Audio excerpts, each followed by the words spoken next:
Un architecte de papier construit-il des cocottes en papier? Loin d'être péjoratif, le terme « architecte de papier » désigne cette génération d'architectes ayant fleuri avant la Révolution, à laquelle appartient Louis-Guy Combes.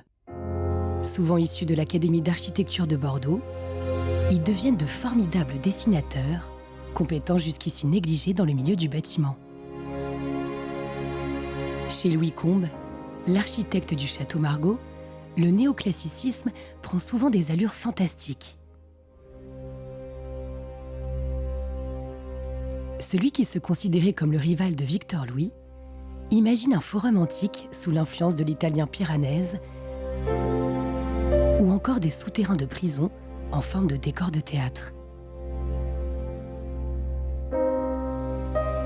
Lauréat du prestigieux prix de Rome, il dessine le dépôt de mendicité, devenu le lycée Gustave Eiffel à Bordeaux.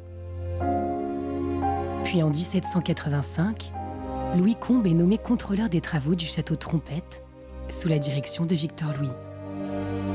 Entre 1785 et 1818, les projets autour du château Trompette suralimentent l'usine à dessin qui carbure au goût de l'antique, du gréco-romain, mais aussi de l'égyptien.